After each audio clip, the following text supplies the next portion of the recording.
All right, hello. Welcome. It's Sunday, so it's time to talk speedrunning, as I say every time. Episode 64, I think. I think I'm keeping track of numbers again, so big number, large number. So, speaking of large numbers, SethBling, hello. Hey, how's it going? Welcome to the Yeah, show. thank you, thank you. Now, obviously, I think you're famous for the Minecraft stuff, but the real ones know about the whole speedrunning career. Yeah, So, yeah. and that's what we're here to discuss. Good All right, topic. let's talk about it. Yeah. Let's go. So, the first obvious question to get things started is how you started with speedrunning. Oh, well, I guess like before I started actually speedrunning, I started watching speedrunning. One of my friends showed me Awesome Games Done Quick. It must have been like 2011 or 2012. Um, and like at first I thought like he described the stream to me, and I was like, it was like people trying to beat video games really fast. I'm like, that doesn't even make any sense. How can you have a live stream? Because I had seen like Speed Demos Archive throughout the years, like way back in the day. That's like the original, Mm-hmm. speedrunning site.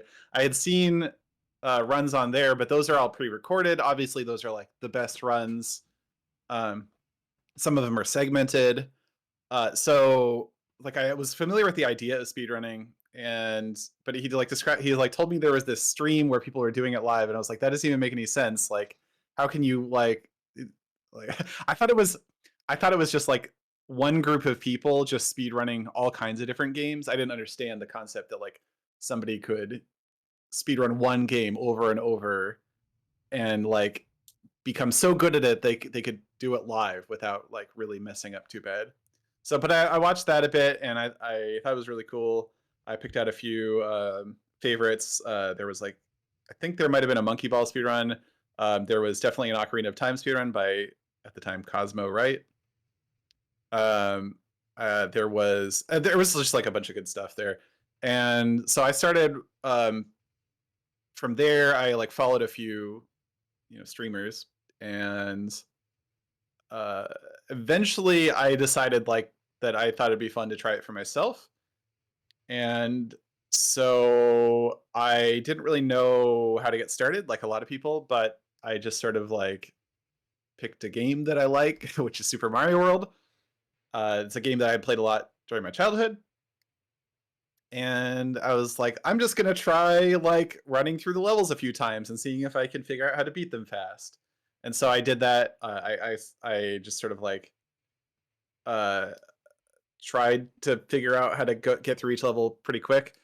I realized that I should probably be looking to see how other people do it, and so I started looking for like, are there world records for this, or what? Like, are there speedruns for this?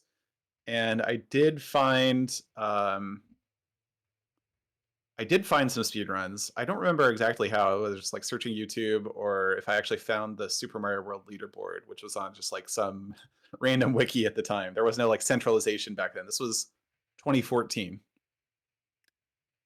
But I did find X Paco's stream, and X Paco at the time was either world record holder, or I think he must have been second place.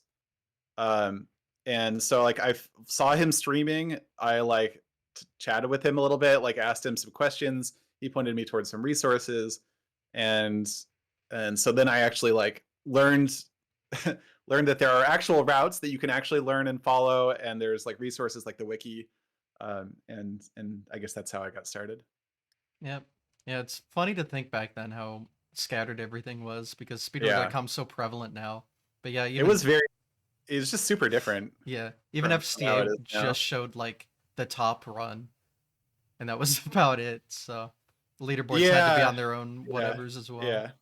Yeah, but luckily, like Super Mario World did have a good leaderboard at the time. Um, I mean, it was on a wiki, but it was Hmm. like a well-maintained leaderboard, and there were a fair amount of people in the community. There was there was a group Skype call that everyone would join. All the speedrunners would join. It was just like a group Skype chat, I guess. Like there wasn't Discord back then, so if you wanted in, you just like talk to a speedrunner, and like you just join the Skype chat. And that was the community. Yeah, I mean that's Discord pre-Discord, same kind of thing. Yeah, yeah. I don't remember how their like chat systems worked on Skype. I remember using it very infrequently right It was like before if Discord. it was like if Discord didn't have servers. Like you could have Hmm. friends and you could have like a group chat with a bunch of participants like you can in Discord. And you could make a new group chat with different participants and but there were just no servers. So, Yeah. yeah. So just Discord without the thing that makes Discord Discord. Right. Yeah, it makes sense. Yeah, I'm glad when I started doing things, information was very easy to find. So When was that? Like when did you start? 2017. So Okay. speedrun.com was I don't know how many years it was up by then. At least a couple, I want to say. But so that was prevalent, and then Discord was a thing. Yeah, And yeah. I just started using it, so it worked out pretty Yeah, well. things I think I joined at a time when there was just sort of a lot of expansion in the community in general. Like I think GDQs like there was a time where GDQs would just like were just exponentially growing in popularity. Yeah. And that was about when I was starting too. Um, and so I saw a lot of change. I think in my first couple of years of speedrunning, I think things have stabilized a little bit more now. Hmm. Yeah, you joined at Um, like one of the first huge peaks yeah, of yeah, it, where like yeah, GDQ was just going insane, and then there's a yeah, big peak like later into that decade and mhm, more into this one where like all the yeah. content creator stuff kind of rose out of that. Now Right, that's right, its whole. right, right. Now Like you summoning salt. Yeah, yeah, Yeah, yeah, now you can't go like a day without seeing speedrunning referenced in some YouTube video, at least not on my yeah. feed. So just super Mhm, interesting how that's worked out. yeah. And it was a good time for Super Mario World too to be joining because the game was sort of undergoing a revolution at the time. Um, the like in Super Mario World, I was doing 11 exit speed runs, which is sort of the at the time was called any percent. Hmm. I'm just trying to think. Yeah, it was called any percent. Which is so in Super Mario World, there's like a Star World where you shortcut. It's like the warp, you know, the warp Hmm. world, basically the warp whistle for Super Mario World. So you could get secret exits from levels and take a shortcut to Bowser's Castle and beat Bowser. There was a glitch called the Orb, which let you like really glitch out the game to acquire the orb from the sunken ghost ship in that game. And the orb is normally only in one location in that game, which is at the bottom of the sunken ghost ship, which is towards the end of the game. Um, but you could like use this glitch to get this orb in your inventory in your item box, and then you could use it to like skip a level. And so there was this tech where you would do this glitch, and this glitch took a while to do, but it would let you skip through a big auto scroller section and a cutscene at the end of the first castle. And so that was a pretty well established glitch at the time. There were some relatively new strategies when I started that made it like easier to accomplish. And so that was actually good timing for me because I got to get my like, you know, toes wet with this sort of like charge and chuck or not charge and chuck, but chuck eat glitch item swap. It was called item swap. Hmm. This item swap glitch, which ended up being really important. Um, but there was this like kind of easy execution that was relatively new called the virus orb, named after speedrunner virus. And so that was pretty new, but the real big change happened like maybe a month or two into my like after I had started speedrunning and actually doing some runs, which is somebody figured out the cloud that the cloud glitch was possible. So this cloud glitch was this big transformative moment in the history of Super Mario World speedrunning. It's similar to the orb glitch. You like do this item swap glitch, but with a different enemy. So the item swap lets you eat an enemy that you're not normally supposed to be able to eat, and with Yoshi. And so you can get like these weird power ups. And so you get the orb if you eat a certain enemy, a certain charge and chuck, or a certain, I think it's clap and chuck. But if you eat a charge and chuck, you get a cloud in your inventory. It's Lakitu's cloud. And if you use that cloud in the Bowser fight, it really glitches out the Bowser fight and it lets you save a ton of time by like skipping a bunch of uh, like AI stuff where you normally would have to wait. So this cloud glitch was being like discovered right as I was starting, and it came to pass that people realized that it might be possible to obtain the cloud in an RTA setting, and somebody like did it by accident or something, Hmm. and everyone just started trying to reproduce this glitch, like figure out how to actually make it happen like reliably. I was in there doing it too before anyone had figured out how to like reliably do it. I was like playing around with this glitch. I was mostly crashing the game because that's what happens if Mm-hmm. you try and do this glitch without a setup. Um, but yeah, eventually LinkDead figured out this like scroll trick where you could like screen scroll and it would allow you to get the cloud reliably. And there was this like gold rush for like world records. It's super fun. And this is like a theme of my speedrunning career is like a new strat is discovered and there's this gold rush for world records because a huge amount of time was possible to save. You can save like 40 seconds or maybe even more. That's more. Yeah, I think it's like 45 or 50 actually. Um, over like the orb glitch. And so like this is what was happening when I was joining the community. And like I wasn't good enough to like really participate in that gold rush at the time, but it was fun to see everyone doing that. And I did try, like I tried to learn the cloud glitch, and um there weren't really like good practice resources for it at the time either. So I was like using my Nakatech game saver, but like the game saver prevented you from actually like doing the glitch because it interfered with the way the like Super Nintendo worked. Hmm. Um Yeah, it's the game save. Nakatech game saver is a hardware device from the '90s that would like let you create save states um, on your Super Nintendo. It was like crazy. Yeah. Anyway, so but yeah, but it was really fun, and that kind of ended up being the theme of like the beginning of my speedrunning career. And so I did go to Awesome Games Done Quick that year because I started in like the late summer maybe of 2014 and 2015, we submitted a 4-way race for Super Mario World any percent with the cloud glitch because it was this hot new tech, um, and it was kind of making waves in the speedrunning community. And so yeah, there was a 4-way race. I was a backup runner for that, um, and but I ended up commentating it on the couch, and uh, and that was really cool. That was really fun. I Yeah. got to commentate with Dram55, one of the just, in my opinion, one of the absolute best speedrunners of all time. Mm-hmm. Um, and God, am I talking too much? Like, should I That, be letting you that's say the like? point, right? Okay, I could keep telling this story You, because you, like this blends right into the next yeah, like. go off. I'm not Okay, stopping you. okay, cool. So at Awesome Games Done Quick, 2015. Um, there was another event that had happened a couple months earlier during all this that like really was confusing to most people. Like it was super confusing. This guy Jeff W 356. It's his, yeah, Jeff W. Anyway, I just call him Jeff W these days. Um, he did this, like he was this I don't know, like I guess really technical Super Mario World person. He'd done some like tasking and stuff, I think. But he did this live stream where he like did this like crazy weird like glitchy stuff. This is the setup that made sense to nobody except for Jeff W356.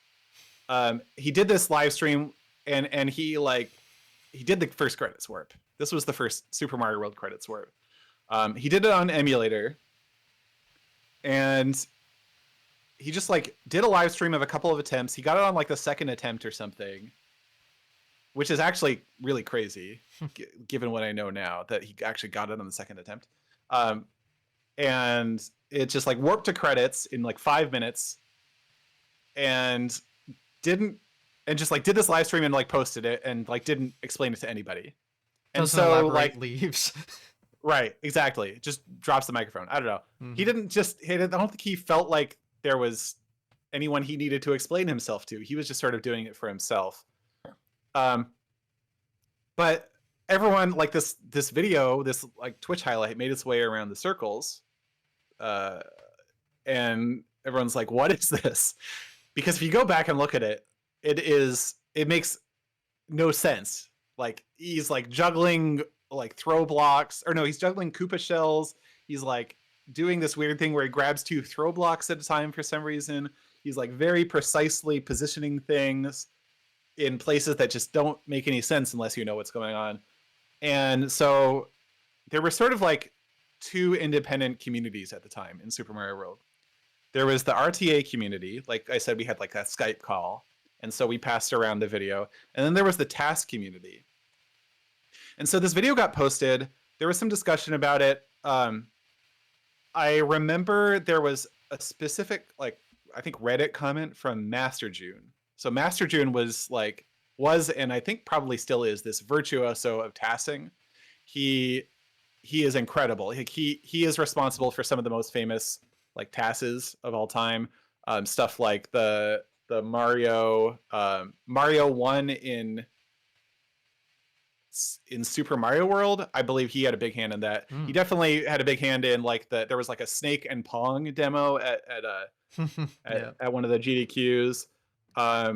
He's crazy. He's really good. He's very good. And he had done actually a credits warp earlier that year, I think, which was very similar to the current sort of, I don't know, it's not called a world record, I think, in tassing, but like the current best like any percent tass for Super Mario World, which actually looks kind of close to what the current current route is for credits warp in like RTA Super Mario World. But so he had some experience with credits warps, but I remember this Reddit comment that he posted, basically saying like, what you're doing, like what Jeff does in this video makes no sense. Like none of this like makes any sense. I don't know why you would do any of this. And like also it was on emulator. Basically it was like Master June was like, I don't know that this is bogus, but like it looks kind of bogus and I have no reason to believe it's not bogus. And so I think a lot of the RTA community at the time just sort of took that at face value and just sort of like said, well, this probably wasn't legit. But what I didn't know at the time was the task community did follow up with Jeff and like asked him like for some technical details, some explanation of like how, like what was he doing with this, like, and actually somebody did reproduce it with a task, thereby like kind of proving that it was real, at least on the emulator, like it worked. But that news like really was very slow to make its way over to the RTA community. And at AGDQ 2015, which I was attending with Dram, Dram and I had a conversation about that. I asked him like, "Do you think this is legit?" And he was like, "Well, yeah, that there was like the task community kind of verified it." And I had no idea about that. And so he showed me the tasks that like the verification tasks and the technical explanation. And at AGDQ 2015, I like looked at it and I was like, yeah, okay, this makes sense to me. I mean, I didn't understand all the technical details, but I was like, okay, if it's possible in a task and like these are the constraints for how you actually do a credit swap, I think this is probably possible. Sure. But there was a big question at the time of like, does it just work on emulator? Or will it actually work on console? Because like the way that the glitch works is like actually like incredibly technical, and it relies on some undocumented behavior of the processor that's in the Super Nintendo, called open bus. And it's this behavior that's like not really like used by games. It's like a normal game like just would not like, there's no reason to like use these features of the processor. It's not really a feature of the processor. It's more like just a byproduct of how the processor works. And so like if you're making an emulator that wants to be able to like run games accurately, you don't necessarily need to be that accurate about this undocumented feature that games don't use. And so there's this question of like, does the emulator actually emulate Super Nintendo hardware accurately enough that this glitch that works on emulator, like, will it also work on console? And that was the big question, and it was unanswered at the time. So I looked into this. I looked into the tasks. I figured out like what all would need to be done to do RTA runs. Um, and actually, I was doing a lot of that work at HDQ 2015. And by the time I had left, I like had mapped out some like screenshots and like pixel locations where things would need to happen and stuff like that. And when I got home, I immediately started like writing some Lua code to help me practice on emulator, just to like make sure that I knew how to do it. Um, and like, yeah, if I was doing it right, because there's a lot of things that are like not easy to see. It's not only just like lining up pixels, because you need to be standing in very specific pixels when you do certain actions. There's also like things in motion, like you kind of need to analyze the trajectory of particles as they like fly off the screen. It's like it's some pretty like difficult stuff, and stuff that I was not used to doing. So yeah, I got home. I wrote some Lua tools. I I think I probably also did a little task for myself, just like proof of concept, like make sure that I understood. I'm actually not sure I did, but yeah. So I started practicing. I did some practice streams. Um, Actually, before I even got to runs, I think Dots Are Cool or Retro Game Mechanics Explained, or ISO Freeze, many different names for this one person, uh, was actually had seen that I was doing this stuff, and started also trying to learn how to do it. And when I started doing runs very shortly after, he also started doing some runs, and I was like kind of scared that someone would like swoop in and steal my like steal my thunder on this. Um, Not that it's exactly my thunder, like, to be honest, like Jeff W, it's kind of Pioneer. his, like, Yeah. he was the pioneer. Like, he doesn't get, I don't think he gets nearly enough credit for what he did.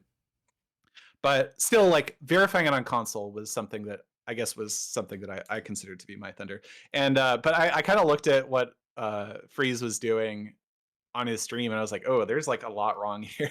There were some things he didn't really understand about like what needed to be like done during the credits warp to make everything work just right. It's like a really finicky setup. But I did try and help him a little bit. But But not too much. No. yeah, well, I pointed out anything I saw that was wrong. But Yeah. yeah, so I did some attempts. I started doing attempts, the credits warp, the original Jeff W setup.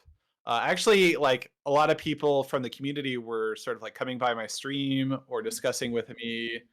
I don't remember if it was, probably was still Skype. Yeah, I think it was still Skype at the time.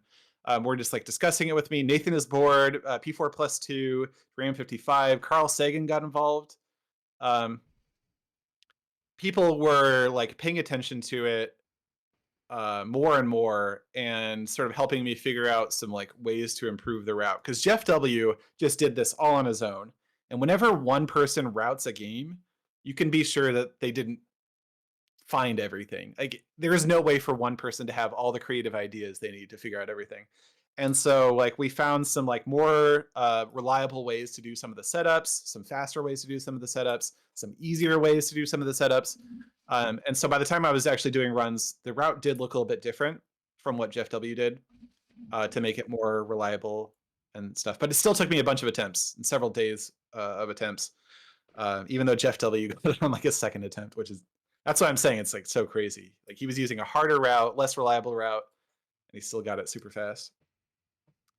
Um, but yeah, then there was this infamous moment where eventually I got it on stream, and I was shocked. I was like super surprised. I had been doing a bunch of attempts. I think it was like my 100th attempt or something. And like I didn't know, like I had crashed the game several times by that point, but like crashing the game was sort of like unexpected. Even if you did everything right, there was still a pretty good chance you were going to crash the game. It was like 3/4 or more. So um, I I was just super shocked. Like I also thought I had messed up the setup in some subtle ways, um, shortly before the end of the run.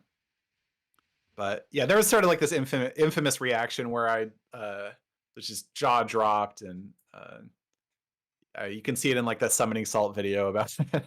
uh, but that was kind of the moment that I guess like defined my speedrunning career in a lot of ways. It was this credits warp for the first time on console, and I spent many years sort of chasing that high, right? And so a lot of the rest of my career is about arbitrary code execution glitches in Super Mario World. Mm-hmm. I find it interesting that like you were the first to prove it was possible on console, despite there was like still like task verification on console by then, right? So like they could have technically Uh, not. I thought they had like task so showcases at like 2014, right? Or was that not on console yet? I guess I don't know the history.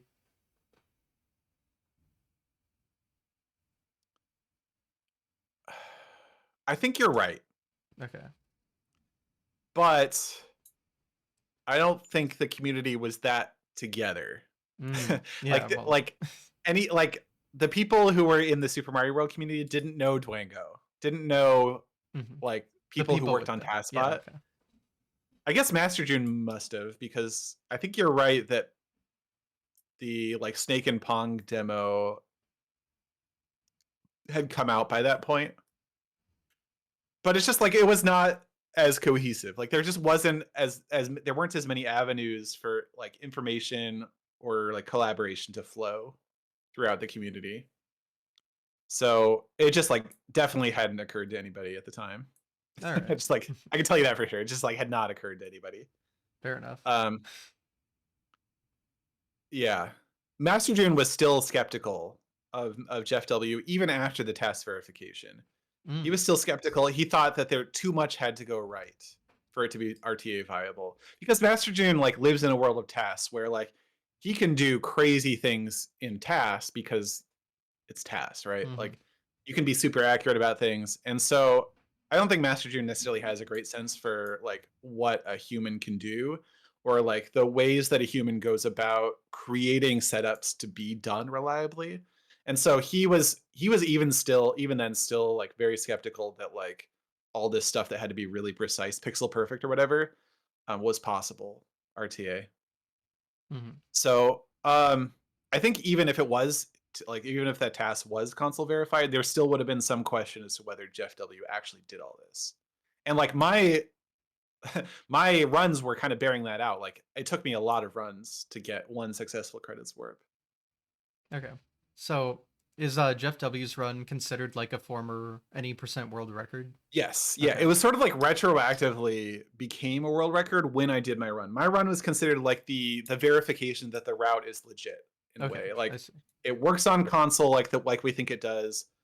Um, and yeah, even I will say like even though like there were other kind of related like item swap glitches that had been verified on console, like the specifics of like what the processor is doing relies on very specific behavior about a certain instruction that probably was not utilized in other like tasks, even ones that were pretty similar.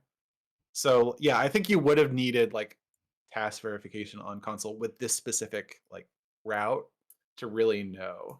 Like I even see. in retrospect, I think that like Master June, I think was pretty convinced that it would work. He actually like he talked to me after I posted my video. So my video went super viral. This video of this credits warp run. I was not expecting that. I like very drowsily commentated this this run, and I think my commentary is like pretty terrible. But I just like wanted to get something on YouTube the next day, so I posted it, and it made its way around the internet. Like there were a lot of articles posted about it and stuff. One of my most viral videos ever um, had a few million views within a couple days. I was gonna say, which is saying a lot. Yeah, yeah. Um, And Master June like contacted me after that, and he was like, upset. I think he was Okay. upset that I like hadn't given him really any credit, Mm. even though he had done a lot of the like foundational work on like this glitch, and like I wasn't really that aware of what work he had done, but like he thought I should have given other people more credit during the run, during this video. I was like, I told him that I really didn't think it was like a special video, but like he was like bullshit. Like you should know. You're a YouTuber. You should know this. He was kind of upset with me. Um, but yeah, he told like yeah, I told him that like at the time I wasn't even sure if it would work on console, and he was like, "Of course it would work on console. Why wouldn't it work on console?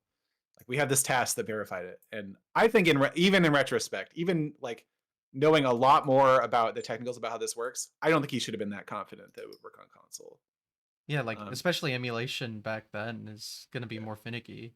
I mean, yeah, even to this day, like Nintendo 64 isn't accurate at all. So. yeah. And the first party Nintendo emulator called Canoe. It's what they use in like Virtual Console Oh. and 3DS and stuff like that. That one, it like they have been making it more accurate lately, but for many many years, this behavior was very buggy. Like this sort Mhm. of like undocumented processor behavior, like I was talking about, Open Bus, did not work at all. Like how it works on the real console because they didn't need to like make that work right to get the games to run. Mhm. So even the first party emulator is like not at all like capable of emulating the credits warp. It's Yeah, getting closer now, but it's even still not there. NES, like I know in WVC, like if you try to do the Mario 3 thing, like obviously like the arbitrary code won't work the same, but like the pipe glitch doesn't take you to the same place, which Yeah. I feel like it should because that's not doing Uh, anything. I don't know. yeah. So It's not accurate. that one relies on the sound chip, I think, to some extent, and so I can Oh. imagine that there's maybe some differences in like um, how the sound chip works that would cause that. Yeah. What's going on here? Um, yeah. Well, I don't know. well, Is there anything you want to like interject or like? I don't know. Like I could have just talked, I like dumped a bunch of stuff there. I didn't know the Virtual Console had its own like name that wasn't Yeah, just yeah, Virtual canoe. Console. Yeah, Yeah, yeah, I never heard that. yeah. That's I didn't interesting. really know about it much until a couple years ago. Um, there's the Japanese community has seems to have a lot more bias towards doing runs on the Switch, and there is one specific Japanese um, speedrunner called Tomoha. I'm probably pronouncing that very incorrectly, but who is capable of speaking both English and Japanese, and is sort of like the intermediary between the Japanese and like English speaking speedrunning communities. And he's very technical. He's sort of followed in my footsteps for a lot of the, like arbitrary code execution glitching stuff. And so since they're so biased towards Switch over there, they have a better understanding of like they have like homebrewed versions of this stuff and modified versions of it, and so we actually work together to try and figure out like how does open bus work on Switch, and we actually yeah we were able to like come up with a pretty good explanation for how it works and like why the cloud glitch wasn't working on Switch at the time, and actually it does to some extent now. There are ways to get the cloud on Switch Hmm. at the time, but we figured out like why exactly it doesn't work and what it would take to run arbitrary code and stuff Yeah. using the item swap That on Canoe. So that does remind me when you first were bringing up a cloud glitch, I know like it's considered arbitrary code because of how the setup works. Like if you go to the task, I yeah, know the task I of have some Mario things to say World about that. 11 exit, I guess. Yeah, it doesn't use cloud. It uses orb still because it's no Yeah, ace. So it's like I know kind of like I on the line, but it's kind of interesting. yeah I could probably talk about that for a while, but I can probably be brief about it too. So the TAS videos, which is like the main hub for TASes, and that's where they come up with the rules for like what's allowed in certain kinds of TASes, like no arbitrary code execution TASes or whatever.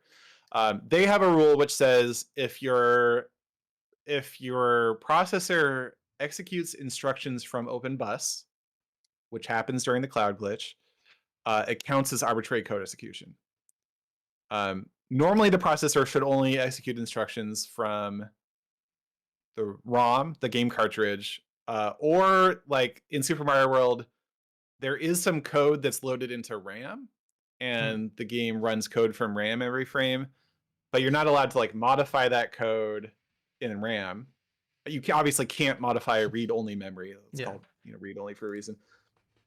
So OpenBus is this sort of like weird like place to run processor instructions from, um, and it I can't possibly get into it too detailed now, but I will say I don't consider it arbitrary. Like what gets run from OpenBus, it is very difficult to control those instructions, and I don't think that if they allowed OpenBus to be like used in runs, I don't think that a task could exploit it. I might Hmm. have to eat my hat on that, but I don't think it's just like really hard to get control over what processor instructions run during OpenBus and also not crash the game. Okay.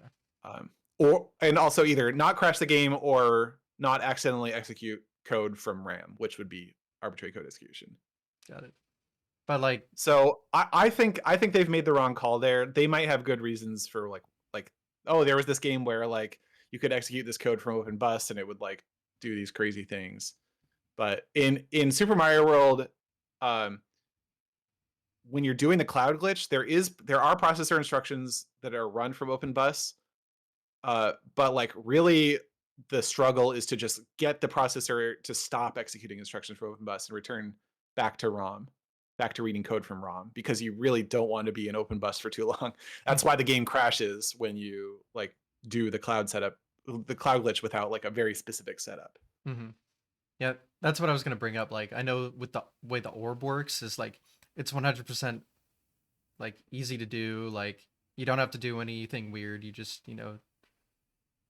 It's not get the 100% enemy. easy to do. Well, I There are very easy ways to crash the game. You do need a yeah. setup, otherwise it's going to crash. Okay. But I guess I'm but speaking wrong on what I'm trying to explain, but like you don't have to like I think correct me if I'm wrong, but with cloud you have to like have a second controller holding down certain buttons. no.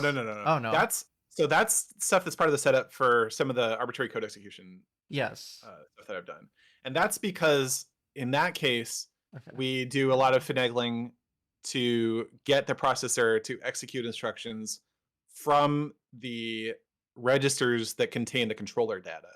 So it's Hmm. actually executing the controller data as instructions. That is very much arbitrary code execution. Okay, so that doesn't happen at That's all not in used for cloud. cloud. Okay. In cloud, I would say there are probably easier setups for the cloud than there are for the orb. Okay. It's like comparable at least. Like they're like neither one's really harder than the other, and they yeah. The difference is that in the orb glitch, when you execute the glitch, instead of jumping to open bus, it jumps to somewhere in ROM. Okay. That's the So it difference. just doesn't count as arbitrary code execution. Got it, got it. I thought there But were like some weird. I will say, it is possible. There are ways to like glitch out the game heavily by jumping into ROM. Like if you jump into the like, I don't know, like for instance, the part that loads the credits, Hmm. you can glitch out the game very heavily without arbitrary code execution, Yeah. especially if you can control where the processor jumps to. So like there's like just staying out of arbitrary code execution is like or keeping the processor from jumping to somewhere where you can put arbitrary code is no guarantee that you'll like prevent these like super heavy glitches. Okay. I thought there were like some weird button combinations you had to hold for. Maybe it's There are. You do have to hold some buttons on the first controller. okay, but it's just the first. Okay, that was Yeah. my mistake then. All right, Yeah. I guess that makes Yeah. more sense. Mhm. But for orb, do you have to hold certain buttons as well? No. Okay, I think that's what I was thinking. I just the words were incorrect when I uttered Yeah. them. Yeah. I see. So I see. Yeah. so I guess that was like the differentiation in my brain, but obviously Mhm. it's a lot more technical than that. But Yeah. yeah, it's just interesting how it works. I mean, Yeah. nowadays, like glitchless orb and cloud are all their own like main subcategories on the leaderboard. So Yeah. You can just pick your poison, I And then guess. of course there's, zero exit Mm-hmm. or credits warp. There's also something that I think has the potential to be a main category called beat Bowser, which Yeah. I've done some runs of, where you can do arbitrary code execution, but you also have to somehow defeat Bowser and play the credits. Mm-hmm. And I think the route for that one is much more like interesting and fun than the credits warp route, than the current world record credits warp route. Um, and I think it also has some of the hallmarks of like a main category. Like it's like defeat Ganon, right? Yeah, yeah. It's like a different category than credits warp, like in Ocarina of Time. So, but the only thing keeping it from being a main category is that there's only like 3 people who have run it, Mm-hmm. and only I'm the only person who has run it, I think, with the like modern route. Actually, maybe there's one other person, but yeah, it's just not enough people to running it, Yeah. which I think is a shame because it's like I think it's actually a fun route to run. It's like if you want to do this arbitrary code execution stuff, but you also want to have fun, I would recommend learning Beat Bowser. Mhm. I was gonna say they definitely don't care about how many categories they have on the main leaderboard. It's like 40 Oh, of yeah, them. it's a big community, and there's a lot of different ways to play the game. So Hmm. But yeah, obviously you need more people than that to like have a proper yeah, yeah, sitting. So yeah, that makes perfect yeah. sense. But Whereas like Credit Swap, I think has, I don't know, maybe like 50 entries at this point. What's so going on? the original like credits warp, what those weren't like zero exit though, technically, right? You would have to like go to other So levels to the like very set it first, up. oh,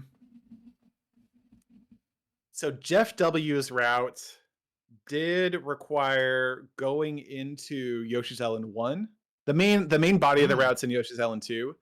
Jeff W's route did require going into Yoshi's Island 1, and I think my first few runs also did that until we figured out a better way that didn't require that. But you didn't actually have to beat that level.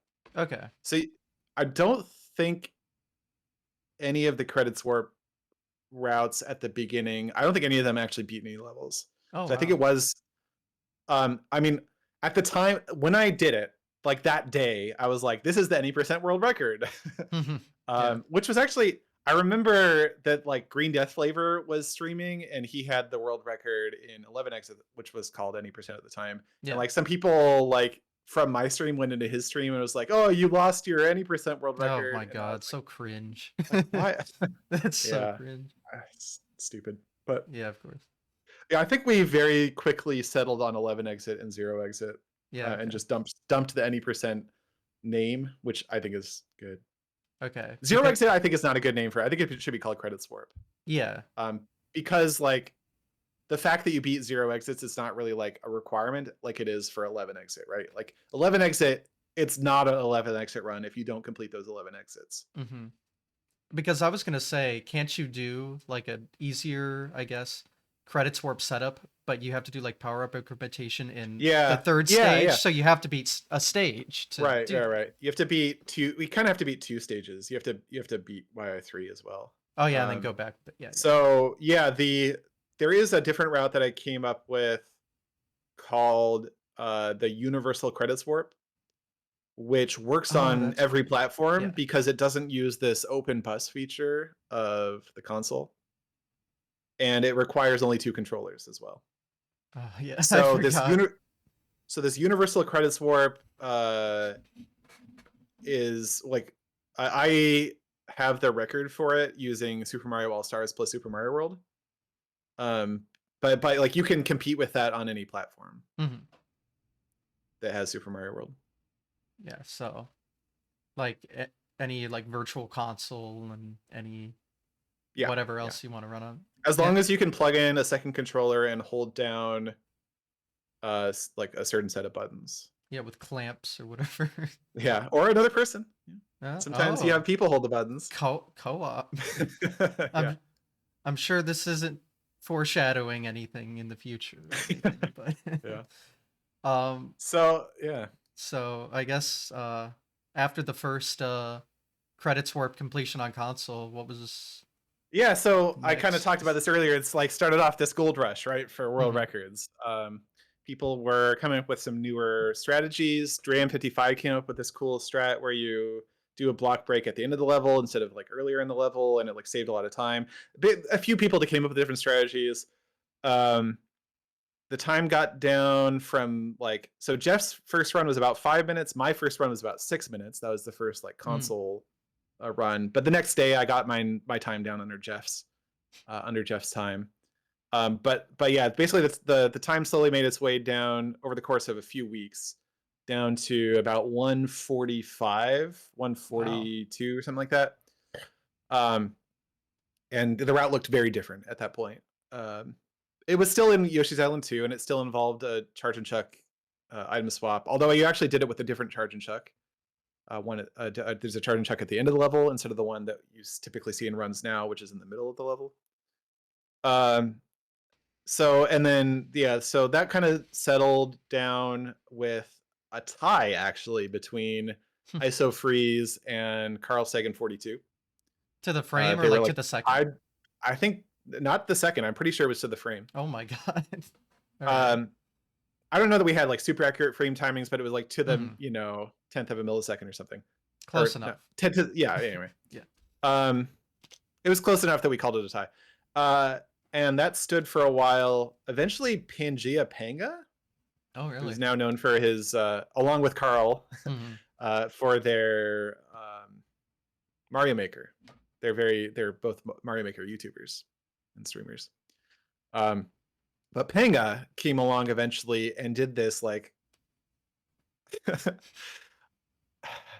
how do I describe this? So part of the run involves like setting some values by doing like by like throwing a throw block against a wall and like breaking it, and having those particles like despawn at very specific like y coordinates. Mhm.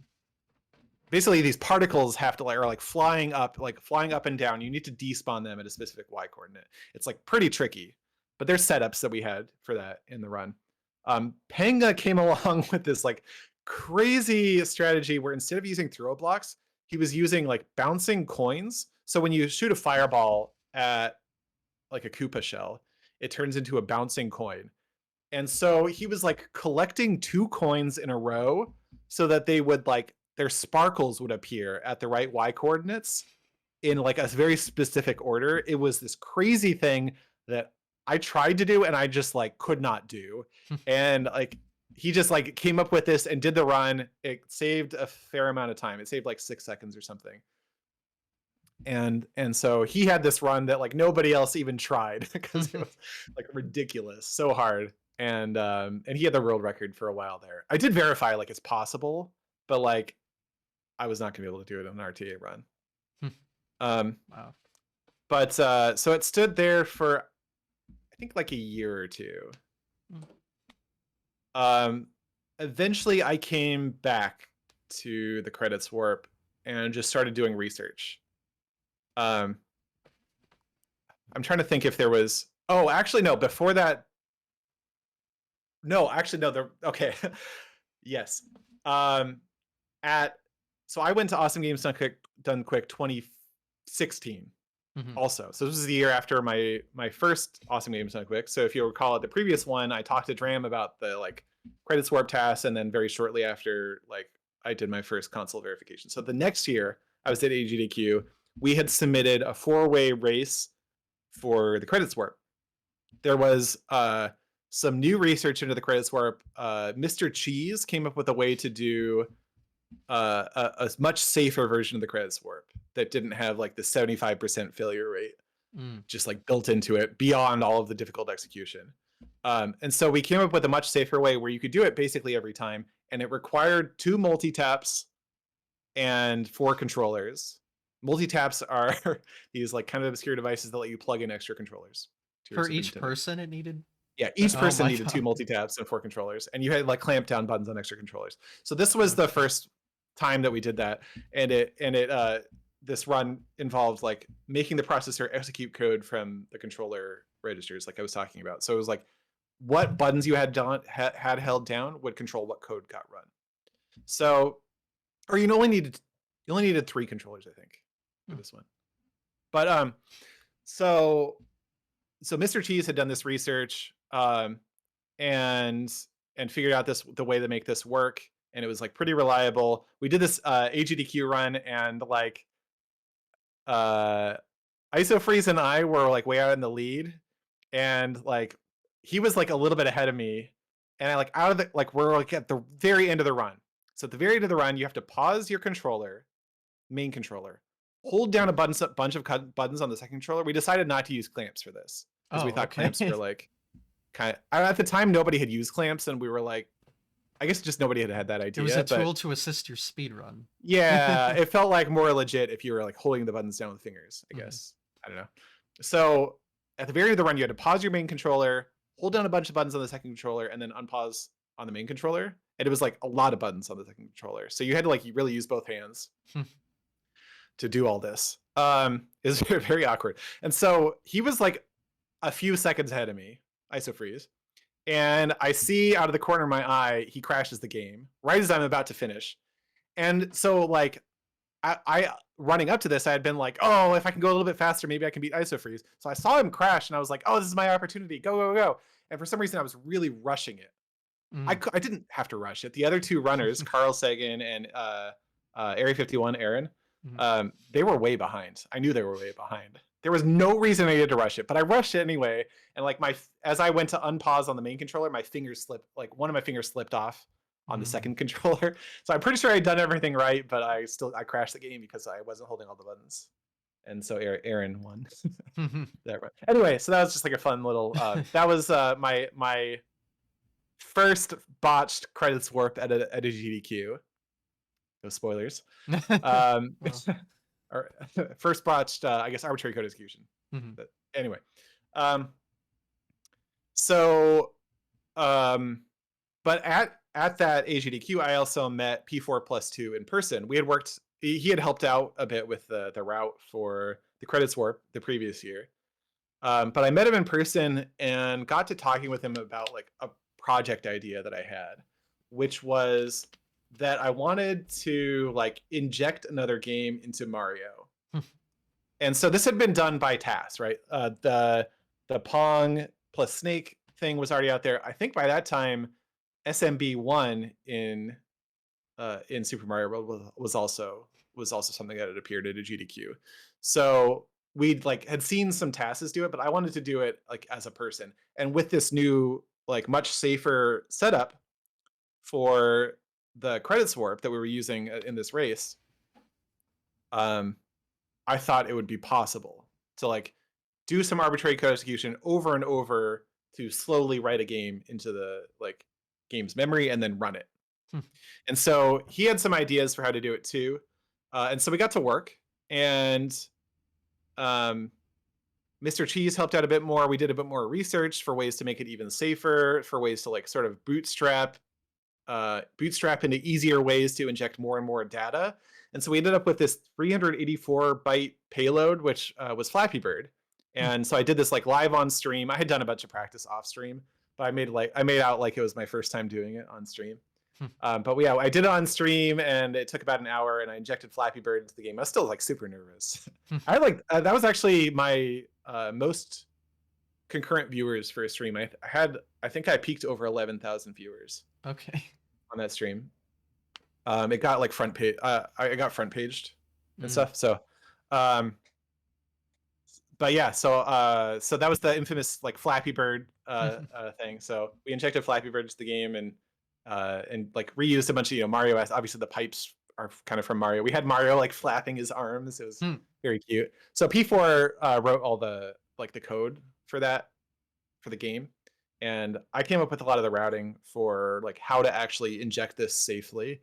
And so I learned a lot about like how the processor works, like Super Nintendo processor, and like how the Super Mario World like memory is all mapped out, and what you can manipulate by doing different things. And through learning all that, I was able to start doing my own like very technical research into the credits warp.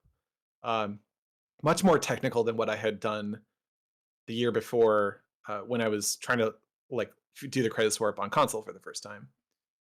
And so I did like a lot of research, just like experimented with different ways to use this charge and chuck item swap to execute arbitrary code. And I came up with a new way to do it that was much like ended up being much simpler.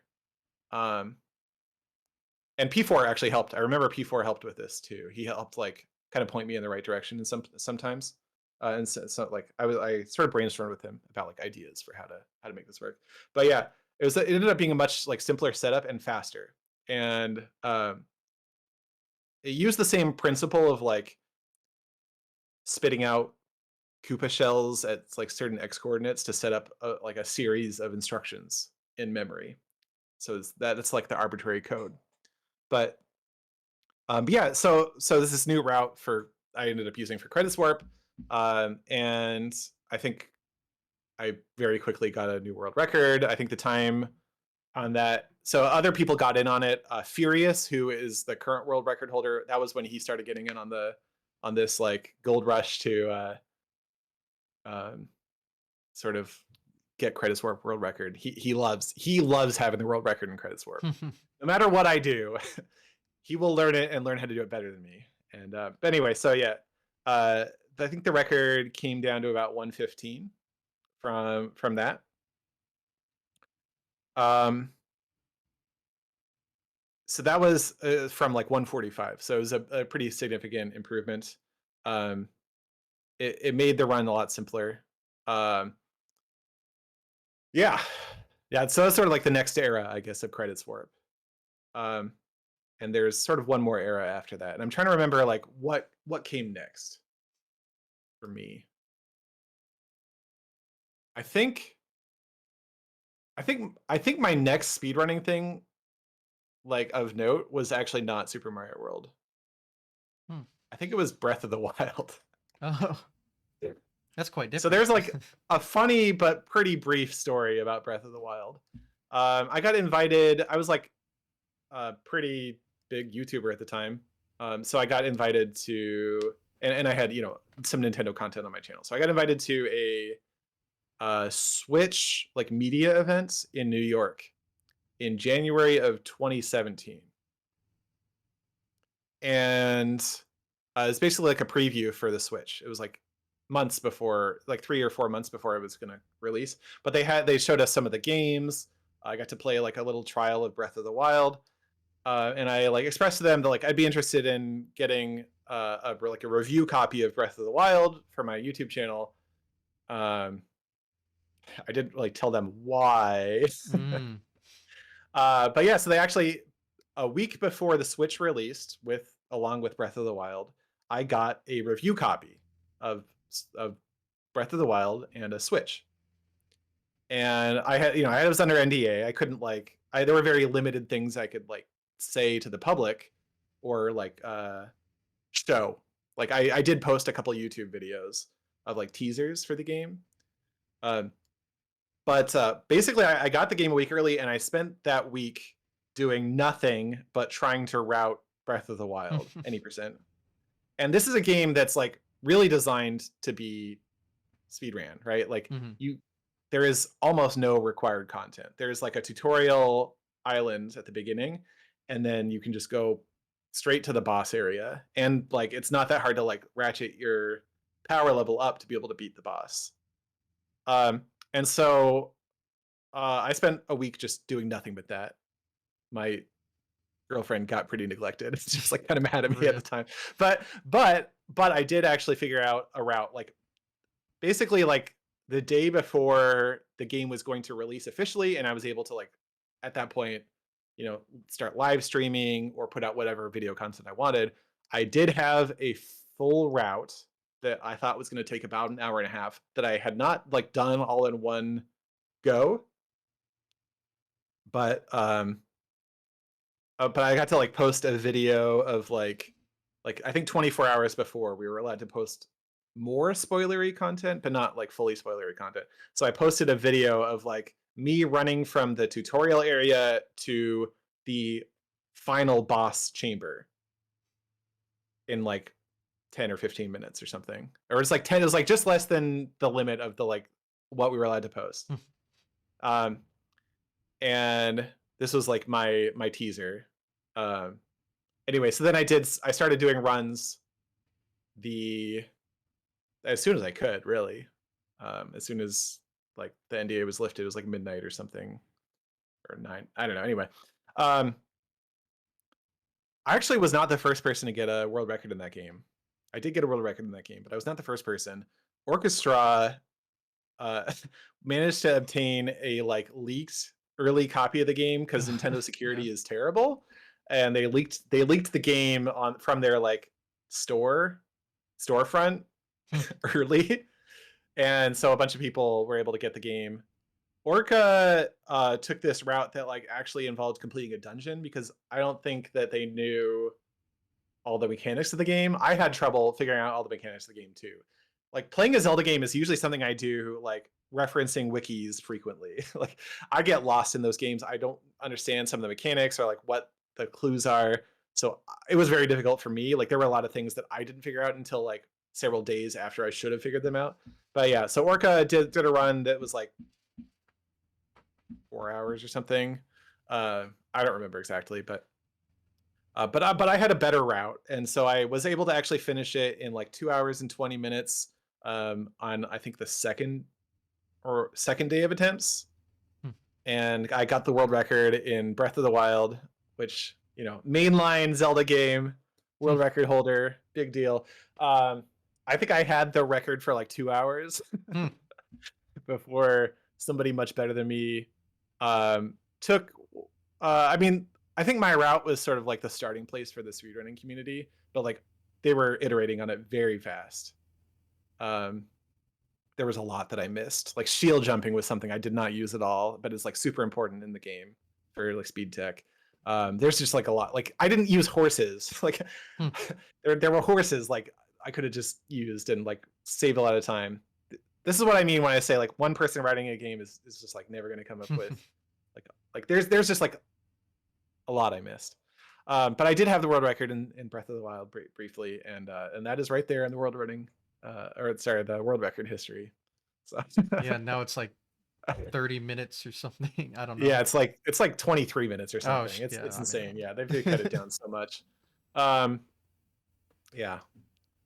So, so that was sort of like my break from Super Mario World. I mean, I've done some other like I did some like beautiful Katamari speedrunning, mostly because that was a game that only one other person had speedrun, and actually they were speedrunning it like at the time when I picked it up. So there was like one other runner. I was like, this is a game that I could just route fresh. Like no one else has routed this, so it was like my sort of like experiment into routing. And I did get the world record in that as well. Again, it's like come way down since I had it, but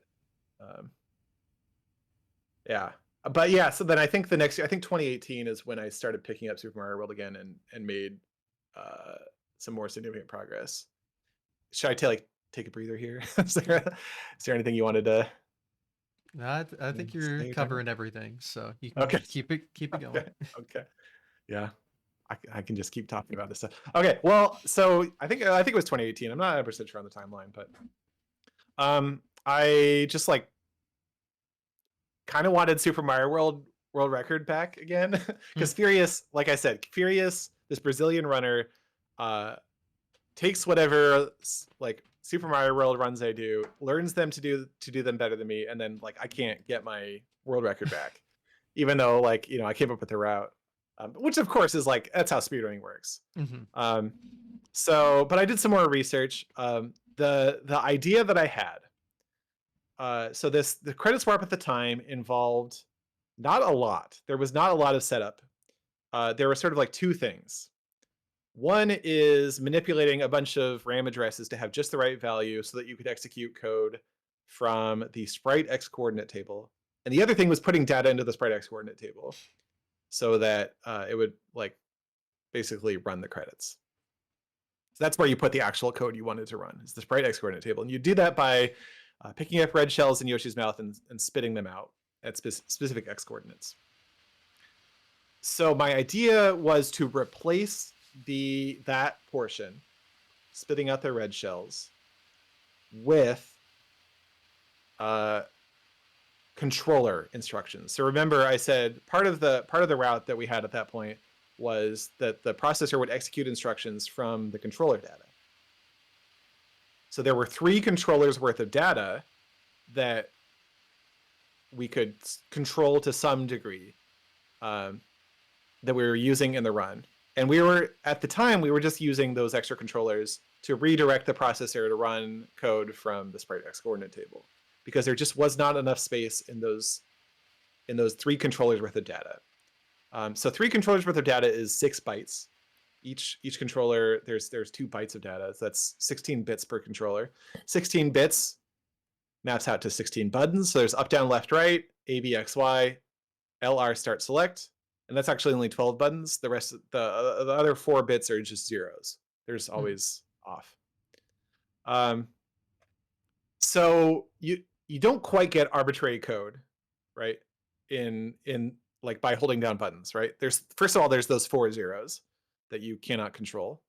But there's also like, you can't press up and down at the same time. You can't press left and right at the same time. Now it is possible to like break your controller to They do do it in that. like And Super Mario right, Kart. Yeah. yeah, various like, there's various like glitches that are possible in a lot of games, and different communities have different rules about that. But there had been kind of a long-standing rule against that in Super Mario World. There are some glitches that like you get advantage of, and basically the idea is that no one wants to have a rule that like encourages you to break your controller or like need a kind of non-standard controller. So so I sort of like took that to heart. I didn't want to like have left and right or up and down at the same time. Interestingly, in TASes, when they're doing arbitrary code execution, not only do they allow up and down and left and right at the same time, they also allow setting those 4 0 bits that I was talking about. And the idea there is that if you have something like TASBot plugged in over the controller port, it is actually the controller sending those 4 0 bits. Those are actually the ID bits. Those are the bits that identify what type of controller is plugged in. So for a normal controller, it's 4 zeros. For other types of controllers like a Super Scope, it's a different sequence of 4 bits. And so the idea is that if you have something plugged in like TASBot, you can actually control those bits. And so that's sort of like the philosophical underpinning of TASes, that it's like, imagine you had arbitrary control over what goes into the controller ports. But for my runs, I wanted it to work on like normal Super Nintendo controllers, because I think that's what runners, expect. I like using the 2 multi-taps is already sort of like sketchy, but we just did it anyway. I just like, there was no question I was going to do that anyway. But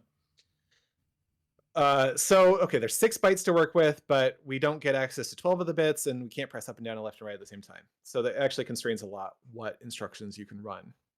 But we did have all 6 of those bytes. So I did a bunch of research into what is possible with those 6 bytes. And it is very tricky. The instructions that you don't get access to are some of the ones you would really want in order to be able to do a credits warp. There is just like a lot that you need to accomplish in the arbitrary code to both run the credits and not crash the game. So what I ended up figuring out was some things you can do with those 6 bytes. And one of the things that you can do is jump into ROM, jump into some code in ROM, and have the ROM like return control back to the controllers. So what that means is you can use 3 of the bytes to like jump to a not quite arbitrary location in ROM, because like I said, there's all those constraints on what the bits can be. But you can jump into ROM and have it run some code and then return. And you can also, from the next 3 bytes, jump somewhere else at ROM and have it not return back to the controllers. And so, so that was sort of like the skeleton that I figured out what I would need. So I basically got 2 jumps into ROM to do all the things that need to happen for a credits warp without crashing the game. And so I like wrote some scripts that would like search through this space. Basically, you're like jump into code and just see what the results are in emulator. And so it like tried every possibility pretty much. So I looked for jumps into ROM that would modify the game state the right way. I looked at for jumps into the ROM that would like uh, uh, do whatever was necessary to prevent the crash. I don't want to get into the technicals of it, but eventually I found a pair of jumps that would work together perfectly to um, accomplish it. And it it had an unfortunate property though. So I found like 6 bytes, right? That was 6 bytes of data that you could get by holding down buttons on the controllers, by clamping down buttons using these two multi taps.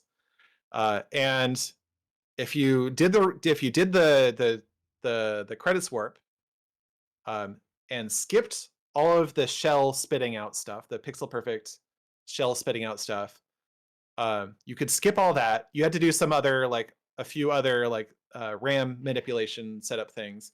Then it would warp to credits if on the frame of the charge and check item swap, Mario was at a specific X coordinate. And this item swap is a very like time intensive glitch, which involves Mario like moving very quickly. Like Mario has to have a certain amount of velocity for all of the things involved in the item swap glitch to like happen in the right order so that there is an item swap in the first place. So Mario has to be running, but also in a pixel perfect X coordinate. It ended up being extremely difficult. So this was the route that I came up with. I found that after a lot of practice, I could get it about 1.5% of the time. All right. So this is the route that we use currently. And it took a lot of runs to even get it the first time. But I did. Furious also, and some other runners, IsoFreeze, Area 51, yeah, some other runners were competing along with me, and so we I got the first world record with it. We got the time down a bit. Eventually, so then eventually, like the time was getting pretty good. This was after, over the course of maybe like a few weeks or a month, I think. I'm actually sort of pretty fuzzy on the timeline on this at this point. I could be way off on the timeline. But the next thing that happened is that, all right, before I explain this, I need to go into like part of the setup a little earlier in the run. So like part of the run is that you need to hit a Yoshi block. So it's a question mark block that spawns a Yoshi egg. When the Yoshi egg pops out, it starts hatching. And then once it finishes hatching, there's these 4 particles. They're like eggshell fragments that pop off, and then like Yoshi appears. One of those eggshell fragments needs to be despawned on a specific frame of its animation. Okay.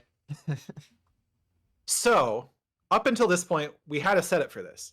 We had a setup that was like very consistent, where you would basically get the screen to scroll to a specific like position, so that when the eggshell fragment went off the right edge of the screen, it would be at the right like part, like at the right frame of its animation.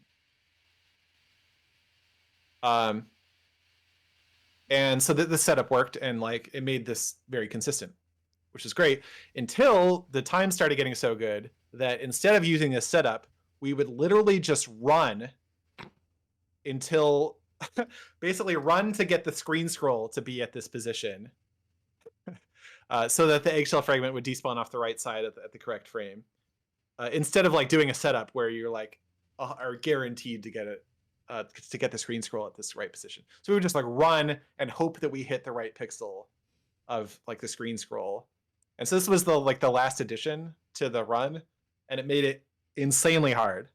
Like I think I was probably about like 5 or 10% to be able to hit this element of the setup. Probably like more like 5%, like to get the screen scroll to the right pixel. Mhm. So you not only have this, so now you have this 5% to get the screen scroll to the right pixel, and then you have this like 1 or 2% to have Mario on the right pixel for the like actual credits warp. And that's if you do everything else perfectly, like everything else right. Like, so I ended up tanking the like success rate of this run down to like 1 in 500 or something. Hmm. That's like you like finish the run. 1 in 500 runs would actually like warp to credits. All the other ones would just crash. And that's why I say I think Beat Bowser is a much more fun run. I see. Yeah, I see. the success rate is just so low. It's like really demoralizing. Like you can go hours without like finishing a run even Mhm. with the current route, and that's where it stands now. We had a little bit of a jostle over it. I took the world record back from Furious for a little bit, but Furious has the world record, and it's like 41 something seconds. Mhm. I guess that's the only upside. It's not even a minute, so it's not too much. Yeah, that's true, but And half of that it's a is the very yeah, start. yeah. Half of that is the cutscene, like "Welcome to Dino Land." Hmm. I think Yeah, navigating to the level and entering it. yeah, yeah. There is. You're always on world record pace halfway through the run. And even I Just could because be. like it's all yeah yeah. That's funny. So that is where the credits warp for Super Mario World stands. That's sort of like I think my biggest contribution to the speedrunning community. I would say is all my work on that. Um, it's probably what I'm like best known for, I guess. Yeah, I mean, Mario World any percent is a big deal, I'd Yeah, say. So yeah. yeah, but yeah, When so a lot of people when they talk about their favorite like glitch runs or whatever, mhm. or most interesting glitch runs, that's one they'll bring up. Yeah, I mean, Mario World is super broken when it comes to that stuff. So Yeah, it's like the prime example of ace, I'd say. yeah. So it's But interesting. there have also been a bunch of other like Super Mario World arbitrary code execution stuff that I've been involved in. Hmm. And so yeah, I'm not 100% sure on this now. I think later in 2018 is when I got contacted by someone named Cooper Harrison, who had found this cool glitch. So this is like not really speedrunning related, but like, It's fine. should I talk about it? All Yeah, right. sure. Okay. Found this like glitch where if you corrupted the save file in Super Mario World just right,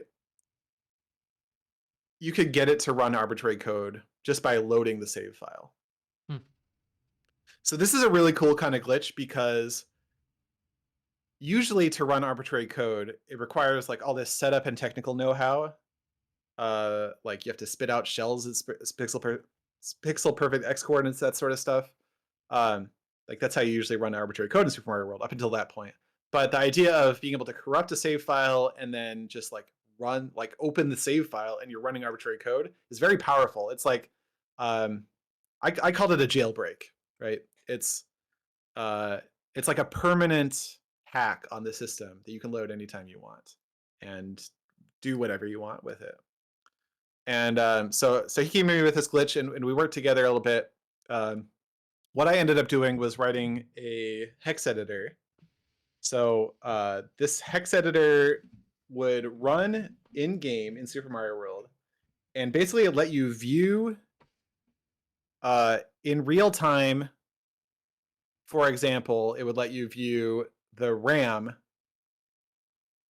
that is running the game, like the or not running the game, I guess. Like the what's running the game is the code on the cartridge, and you could view that too. But the code on the cartridge uses the RAM to keep track of all the state of the game, right? And so you could view in real time what was in RAM. and you could like edit it too with this hex editor. So you could like, if you change the specific value, you would, go from small Mario to big Mario to firepower Mario to Cape Mario to like glitched out ketchup Mario to, and like you could get glitch states. It was very easy to glitch out the game. You could move enemies around if you knew what value to edit. All this sort of stuff. But I also added a feature into this hex editor where you could like toggle a switch and it would stop displaying the hex editor and start running code from your save file. And so you could use the hex editor to write code to your save file, and then also use the hex editor to just have the game execute that code every frame. And it was basically a mod loader. Like you could write mod code that would run every frame and do whatever you wanted to modify the gameplay. And so all of this like was stored on the cartridge. So you could take this cartridge and put it in any Super Nintendo, load up save file C, and you'd have this hex editor, any mods you had installed on the cartridge, like it's all there. And there's not a ton of memory on the cartridge. There's hexadecimal 800. It's like 4 kilobytes or something. I don't know. Of data, like or of storage on the save in the cartridge. But so I had fun writing a few mods. I wrote a mod that would let you use the SNES mouse with Super Mario World, and you could like click and drag enemies. I did one for the Super Scope where you could shoot enemies on screen. That was really fun. And it all worked in like, this is like a vanilla Super Mario World cartridge that just has like a modified save file. And I even did like a live stream where I injected this save file data by hand using controllers, using this arbitrary code execution setup stuff that I had done. So that was a really cool project. That was sort of like the spiritual successor to Flappy Bird, but it was just even more crazy. Mario World is beautifully broken. Yeah. So that was I think that was like my kind of biggest, like, I don't know, most exciting project in Super Mario World. Like I think that's like super cool personally. I mean, yeah. You can just load mods without, I mean, like mod loaders are like a whole PC thing. You can just do it all on your Super Nintendo and just have it there. Yeah. And the fact that I was able to do it, like inject it by just using controllers too. I even came up with a single controller route to install it. So like you don't even need the multi-taps necessarily. Like, you can just do it with a single controller. It's a little faster and easier with the multi-taps, but yeah. So then I did come back to speedrunning though in 2022. I got a Discord message from Mally, who I didn't know at the time, who had figured out some cool stuff about Super Mario All-Stars plus Super Mario World. So, and Ace is going to be featured in this story a little later on. Yeah, arbitrary code execution, of course. GT Ace will also be featured in this story okay. a little later on. So, Super Mario All-Stars was this Super Nintendo game that they released that basically had like ports of Super Mario Brothers 1 through 3 in the Lost Levels, which was called Super Mario Brothers 2 in Japan. And so it was like ports for these NES games onto the Super Nintendo, and it had all 4 games. And it was pretty cool. I actually had this cartridge growing up, but the cartridge I had growing up was just Super Mario All-Stars. They released... I'll hold it up again. Oh, yeah. Yeah. They released, I think, only in Japan. It's Japanese, right? This is a US one. Okay, no, maybe they only released it in the US. Maybe they didn't release it in Japan.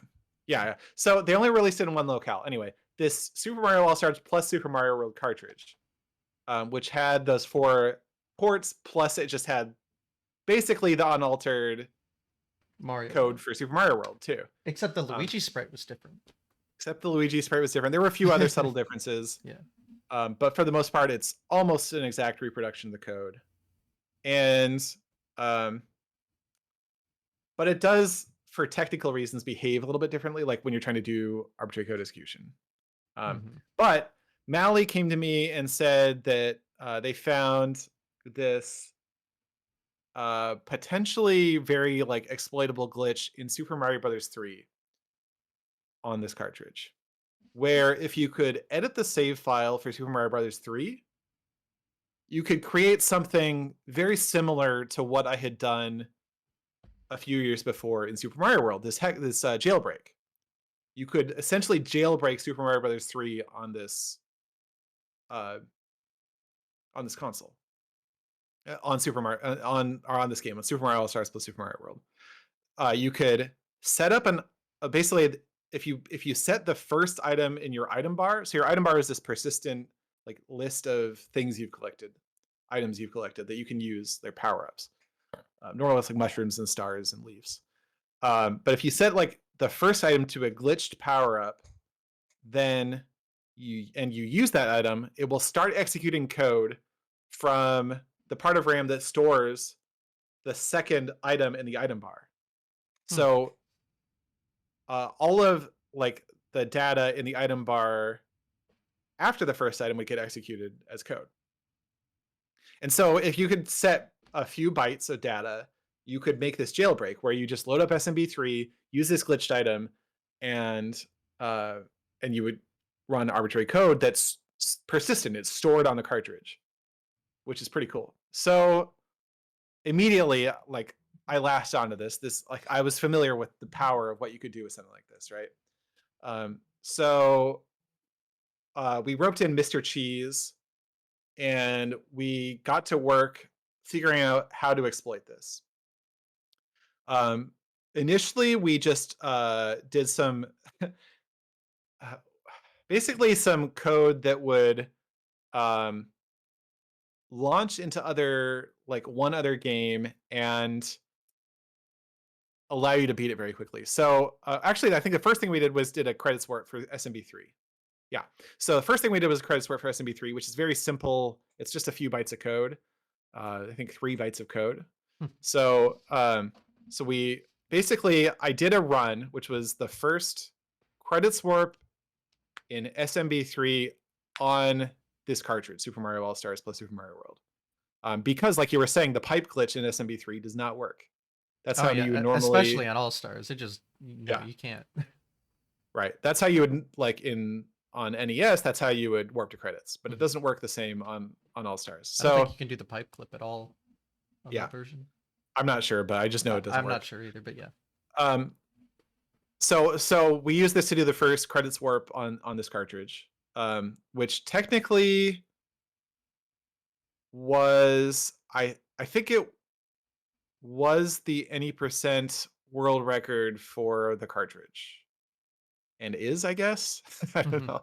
Technically, Um, yeah.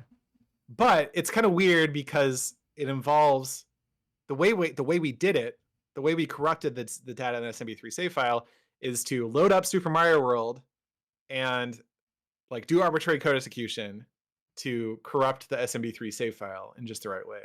Hmm. So it's this like really weird run where you're like playing almost no SMB3.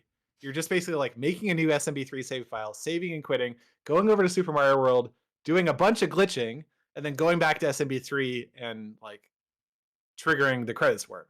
And Hmm. so like there's this question of like, does this count as an SMB3 run? Like you're doing a bunch of stuff that's like not Yeah. in SMB3.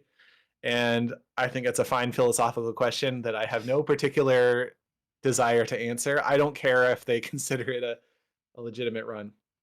Um, what we did after that was we figured out a way to launch another game. And so then we got, we did an SMB2 speed run, which um,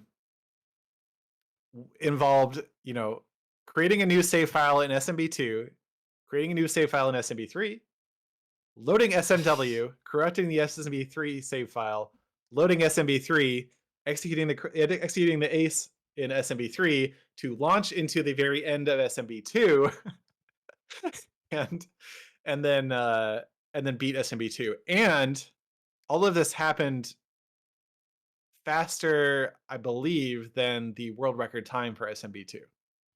Hmm. And they have their category separated from the All Stars and the NES version, so that would be like Right. specifically the All Stars 80% run. Right. So there is an All Stars world record, and Hmm. I think if I recall correctly, this beat the All Stars world record. Yeah, and I think SMB2 does have a separate board where it's like And, SMB2 plus SMW. yeah, and so I think they made a separate board for it. Um, my memory is a little bit fuzzy on this because this Hmm. was not like the main thrust of like the work I did, but Yeah. but it is sort of funny to like get the world record that way. Um, I there's like this theory that I had and maybe still have that like maybe there's a way to like do all of this stuff fast enough to get the SMB1 world record too, Hmm. Wow. like even faster than on NES. But I think it would involve some very difficult execution, and I'm not even then 100% sure that Yeah. All Stars you is can do it all fast enough. is separated as well. And technically the All Stars like TAS is faster than the NES TAS. Mm. So Hmm. it's already the Anyway, optimal version. yeah. Just So funny. um but the main thing that we did with this tech was, I think, bit more legitimate in a lot of ways, which was a Super Mario All Stars plus Super Mario World, all 5 games, any percent route. So this was a category that already existed. Um, there is no rule against arbitrary code execution because it's any percent. Hmm. I think actually I think maybe now there is a rule against arbitrary code Yeah, it's a execution separate leaderboard with arbitrary code. Yeah. because I think you could, in theory, save time on the SMW portion of the route by doing a credit swarp, and I don't Hmm. think they Yes. allow it. No. But I think nobody had tried at the time, even though there maybe wasn't an explicit rule against it. I'm not that That sure. I don't know, but yeah. But so we came up with this route that, like, again, you create new save files for all 5 games. You load up SMW, glitch out the game, corrupt the SMB3 save file to create a much bigger payload in the SMB3, a much bigger like arbitrary code execution payload. Um, I think it was like 30 bytes or something. And then you load up SMB3 several times, but each time you do it, you run the payload with like different buttons held down, which causes it to sort of like launch into different games with debug mode enabled. So debug mode is actually a feature that was built into the cartridge, but normally just unobtainable. Mhm. But it allowed you to like to turn on no clip and invincibility and stuff like I that. actually learned, well, I think that like it reads an address that is like random every time the game boots, and if it happens to like match what is a test card, or like I don't know what they'd call it, but if it happens to match, it'll just give you debug mode. Uh, I think I'm saying There, that right. I, I'm not 100% sure, but I think you might be confusing two things. So there is an Maybe. anti-piracy check. There is an Yes. anti-piracy check, which involves writing some data to like a specific spot and then like checking it. Mm-hmm. And I don't think it's related to debug mode though. Maybe. I'm not that I sure though. remember a It's been a little story while. that someone was just like given all the items in Mario 3 by just turning it on, and it's because it Oh, checks this address and it happened to match like a test card or something. I don't know. Yeah. It I was just just don't an know. interesting story. I guess it's Anyway, on the internet so somewhere. we came up with this route, and so you were able to like complete each individual game much faster. Obviously, you would do a credit like after corrupting the SMB3 save file in SMW, you would just do a credit swarp. Like you're already doing arbitrary code execution at that point over and over again. It's very easy to just add in a credit swarp there. But then you would do like some really cool glitching in these other games using debug mode.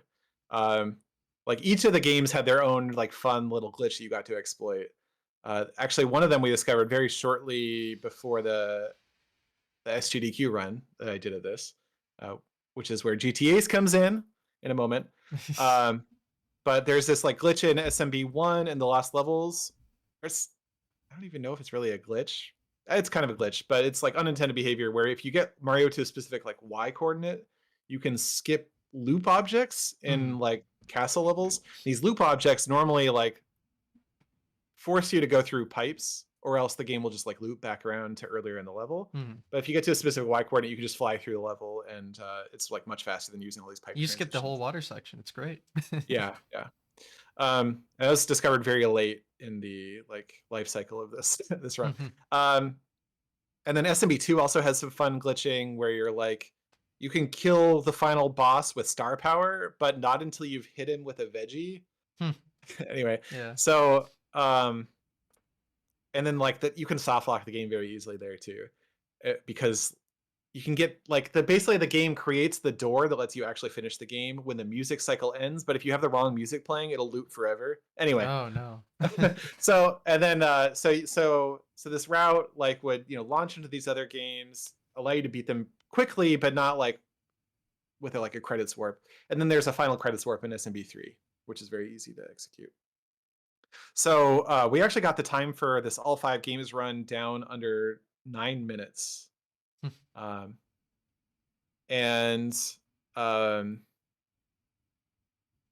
yeah, it's I think a really cool run, and it's like a lot more legitimate to be using Super Mario World to like corrupt SMB3 and then using SMB3 to launch these other games when your game already involves all 5 games. So this is like the most, I think, legitimate sort of iteration of this tech, Mhm. this tech for speedrunning. And there is a leaderboard category for it.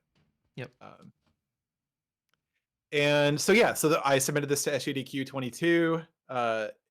It got in.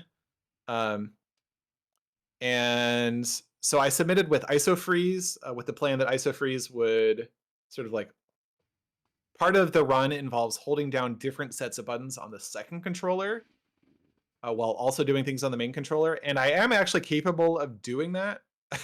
It's very Oh. awkward.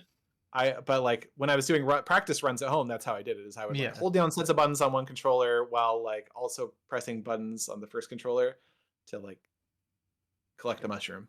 Mhm. But for the run at SGDQ, we split up that job into 2 people. Makes much more sense. Mhm. And so he was responsible for holding different sets of buttons on the second controller. But there were also third and fourth controllers that needed buttons held down, and mostly those buttons didn't change throughout the run. There were a couple times that they did change though. And so instead of using clamps for those, I figured it'd be better to get people to hold down the buttons. And so going into this, I knew that IsoFreeze was going to do the second controller stuff because that was actually very like difficult and like required a lot of memorization. But Mhm. the other 2 controllers were a bit easier, and so I decided I would just like find some people at SUDQ who were interested in doing it, and GTA's was one of those people. Hello, that's me. That's you. The other person was Dwango AC, who is the caretaker for TaskBot. It was, I think, his first time participating in an RTA run at a GDQ, even though he's been in dozens of task showcases probably at this point. Um, but we did have a problem. Yeah. All did not go well during that run. Um, I don't know for sure what caused the problem. I mean, it's impossible Uh, to know. it's kind of impossible to know. Probably the most likely thing is that IsoFreeze just like thought he was holding down like the like down on the D-pad, but actually he was holding down and left because it's Yeah. very easy to accidentally do that Diagonals on the are Super Nintendo. ridiculously Yeah. easy on SNES It, controllers. yeah, it takes a lot of practice to have control over whether you're pressing the right buttons on the D-pad. Mhm. And even then there's a lot to memorize. Like I actually also forgot part of the sequence and like very quickly corrected myself, and Mhm. IsoFreeze helped me. There was like some nerves going on. Oh, I was yeah. super nervous for that. I was nervous as hell for that thing. I think I've kind of decided that like I shouldn't go back on stage for a GDQ. I think I get too nervous. Mm. But I don't know what caused the problem. Um, but basically, like we got through the code injection part, the part that's supposed to like inject the payload in the SMB3 save file, and then we did the credits warp. The credits warp went fine. But then when we reset the game, the save file wasn't there in SMB3, and that's because if any one of the bytes that we tried to inject was off by even a single bit, so one button held down wrong in that whole thing, it would make the checksum fail. So basically, there's this like data that checks that the data in the save file is like not corrupted, and if it doesn't add up to the exact right amount, then it'll just delete the save file when you reset. So so yeah, something didn't go quite right. We had a funny little backup for that ready to go, which I had actually practiced, where I like tried to blow on the cartridge, but I was wearing a mask because of COVID. So I I fanned the cartridge and then actually swapped it out for a backup cartridge, and I came clean later about like, okay, we swapped the cartridge. It wasn't blowing in or fanning the cartridge didn't do anything. It was fun. People liked it. I think I was a lot more upset over it than I should have been. Yeah. I was very sad that the run didn't go perfectly. I thought we had practiced enough. Like the success rate in the practice room was really high. Yeah, we got it like 5 times in a row right before. It was crazy. Yeah. Also, though, right before, like 10 minutes before, like one of the cartridges that we had as backup, wasn't seated correctly, and like the save file got deleted. So we had like 2 backup cartridges. That's right. Or I think we had 3 backup cartridges, but one of them got flushed. So we ended up, I think, having 2 backup cartridges, and we needed one of the backup cartridges. So we did actually have a spare beyond that. So it was very safe. I took it very safe. Yeah. It was an ordeal. I actually, to be honest, I took a break from YouTube after that, and it was partially because I was just like upset over this, and I think I got way more upset over this than I should have. Yeah, I think this was actually like the funniest outcome because everything that looked correct was correct, and then you got the whole joke about it, and it was like, oh, haha.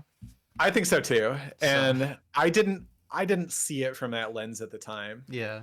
And I kept it to myself, the fact that I was upset over it, but I did take a break from YouTube and Twitch for a while after that, and part of that was just general kind of burnout. But yeah, I mean, that's totally fair. But we did get it many times correctly in the practice room, so it is 100% possible.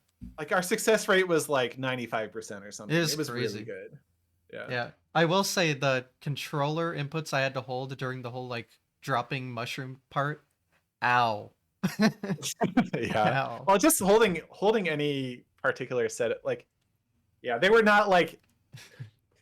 Normally, when you're holding buttons on a controller, it's somebody designed the game to be played that way, right? So like you're holding things comfortably, but with like there's enough buttons on the Super Nintendo controller that if you need to press a lot of them, you actually need to put a lot of like pressure on some of the buttons, like especially like the shoulder buttons, and actually the start and select buttons, to make sure that they're actually held down. And it can be pretty uncomfortable. It's like left down select YX or something. Yeah. It was something like that, and it's like this. Yeah. Ow, my hand doing this claw grip. Probably YB, but YB. Oh, I don't. Yeah, I don't remember exactly, but it was something like that. It was 5 buttons, I remember, and I had to claw grip it. Yeah, it's not. It's like it's just too many buttons that you can't really do it with your thumbs. So you have to, yeah. But it was a time to be had. Yeah. Yeah. So I think that was sort of my last interaction with speedrunning. Really, like I haven't. No, that's not true.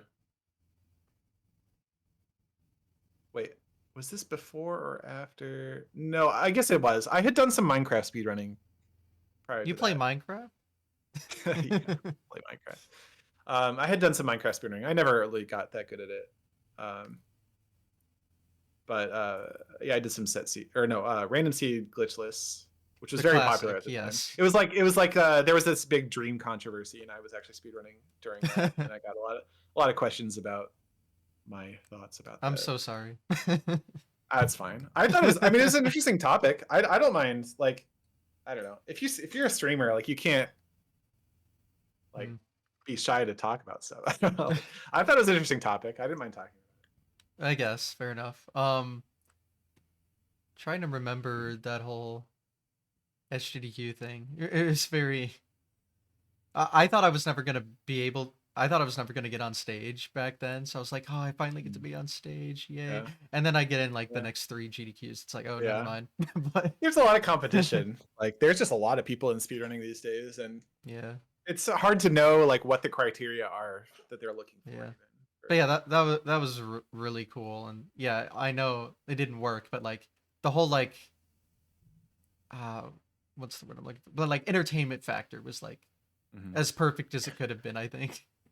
Yeah, I think so too. There was actually like speaking of criteria, so I did have a failed submission for I think it was SGDQ 20. I don't know. One of I them. probably 2017. Maybe it's ADDQ 2018, but that was a fun one. So if you recall earlier, I mentioned 11 exit and how 11 exit I think is a good name for that, because if you don't complete those 11 exits, you haven't done the category. Hmm. So at the time, there was no rule in 11 exit against arbitrary code execution. Hmm. The idea being that the setups at the time to like perform arbitrary code execution were pretty cumbersome, and the like methods of actually like impacting the game in a way that like allowed you to complete the 11 exits in a way that's fast enough to make up for the setup time for arbitrary code execution was just like not really viable. And so there was no rule against arbitrary code execution. And I was like, guys, shouldn't there be a rule against arbitrary code execution? And everyone's like, nah, there doesn't need to be. And I was like, I'll show you why. challenge accepted. So, um, so I got to work again. Mr. Cheese, this name that keeps popping up, Hmm. helped me out a bit.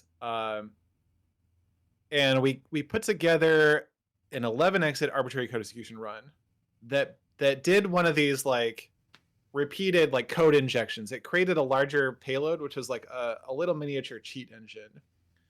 And so we would like do arbitrary code execution a few times to inject this cheat engine into the game. And once the cheat engine was installed, it was a very small bit of code. I think it was like 6 bytes. But what it allowed me to do was to write the value 4 anywhere I wanted within a 256 byte range. And it's a very specific 256 byte range into memory. So this value 4 was important for a reason I'll get to in a minute. But basically, one of the values we could write to was the countdown timer for ending the level after you like beat it. And so if you set this value to 4, it would count down to 0, and then it would end the level. And so that's one of the values I could write to. So you set it, and then 4 frames later, you've beat the level. Another one you could do was a similar thing, but for like the keyhole. So you could, it was like a countdown timer for like the keyhole closing after you've gotten the secret exit in a level. And it would count as completing the level with the secret exit.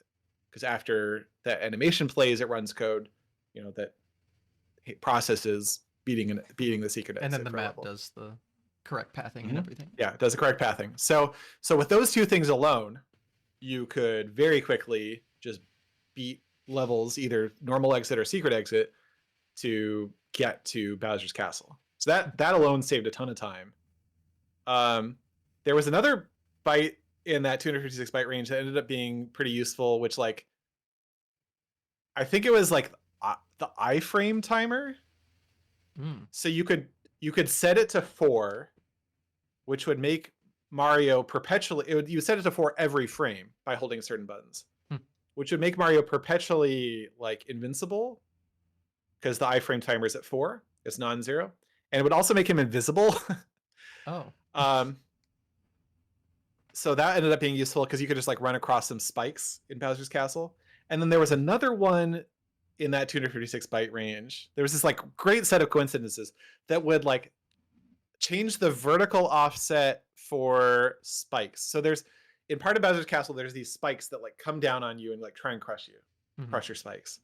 And you could just set the like set their like coordinate, y coordinate, basically with this value of 4. If you did that, you could just run through door 5 of Bowser's Castle, which had all these crushers, and the crushers would just be moved out of the way. So you just run right through it. Hmm. That just happened to be like a nice coincidence in that 256 byte range. But then the reason we use the value 4 is because when you get to Bowser, there is a number that controls or keeps track of which phase Bowser is in terms of AI. So there's different phases like entering the level from above, or the princess is throwing out a mushroom, or there's fireballs coming down from the top of the screen. And phase number 4 is Bowser has been defeated. So basically we just set this value, phase number 4, and as soon as you entered Bowser's, the Bowser room, you would set it and the game is over. So we like made this like 6-byte cheat engine, installed it, and so I did some runs with this, and it was possible at the time. 11 exit world record was like 9 minutes 50 seconds or so, a little less. Mm-hmm. And so I finally got a run in that was like 9:45 or something. And I was like, okay, guys, I did this run. I'm gonna submit it to the leaderboards now. And they're like, no, wait, hold on. And so that was when we added the rules that you can now see on the leaderboard for what constitutes arbitrary code execution and is not allowed. Mm-hmm. And it's like a weirdly technical write-up. And it sort of like allows open bus.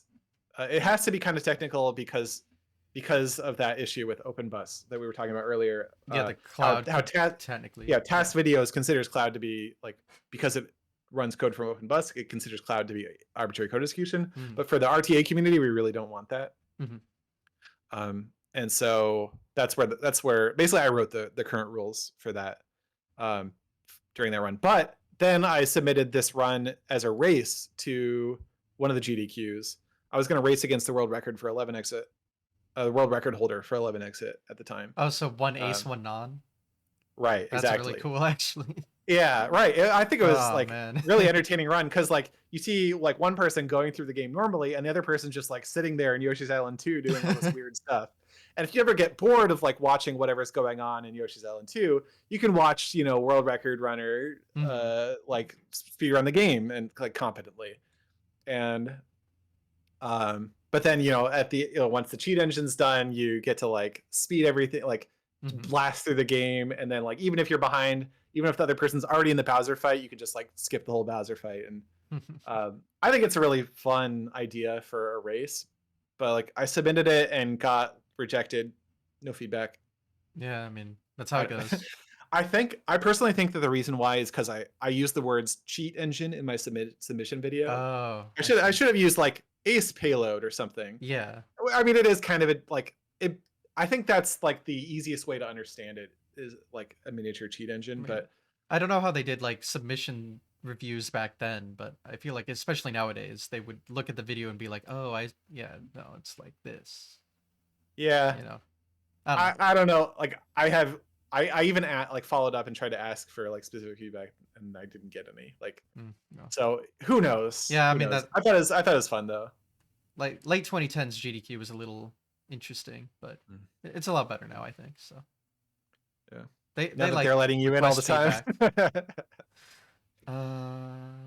Anyway, no, I don't know why they're doing that. I'm not going to complain, but no, I've just noticed like they like ask for feedback a lot more now, and I know they're like inside things have changed around quite a bit since. So I'm just speaking from that knowledge. No, I'm not in with them. There is one more. There is one more speedrunning thing that I think sort of wraps up my career, like that I did in the summer of 2020, I believe. I think it was during lockdown. It was called the Mario Credits Hour. So Darbian. I believe, yeah, Darbian popularized this. The Super Mario Hour, yeah, that was his. Super Mario Hour, yeah. Darbian popularized this idea of trying to beat a bunch of Mario games in under an hour. 1, 2, J2U, 3, World, and 64. Yeah. And glitches are allowed, but no arbitrary code execution. Yeah. was allowed. So you couldn't do credits warp in So Super Mario 11 World. exit and any percent of wrong warp for 3 in world. Right. But the cloud is allowed. Yes. Yeah. So glitches are allowed, but no. Yeah, and then 0 exit's obviously very glitch heavy too. Mm-hmm. Or 1 star. Is it 1 star that they use for that? Yeah, they use 1 Yeah, star. 1 star. Or Yeah. 0 or 1. Yeah.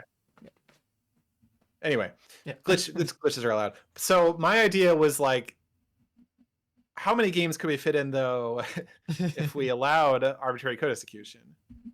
And so it turns out that 3 of those games, well, no, 2 of those games had ace glitches. Mm-hmm. Super Mario World and SMB3. And also, I kind of realized that, like, well, it sounds like the first 6 or 7 or whatever Mario games, but they kind of skipped the like Game Boy ones. And then there's also like SMW2 Yoshi's Island. So it's like, depends on what you consider like a mainline Mario game, I guess. And boy, does it work out that Yoshi's Island and Mario Land 2 have right, their own things. Right, exactly. So yeah, Yoshi's Island and Super Mario Land 2, which was Game Boy, both have credits warps. And so I decided to sort of retool the category with the idea of allowing credits warps, allowing arbitrary code execution, and credits, allowing credits warps, and then also making it actually the first 8 games, first 8 Mario platformer games, and because that's two more games I think than the Mario Hour. So I got to work learning a lot because I didn't know most of those games. So I had to learn routes for SMB1, the Lost Levels, SMB2.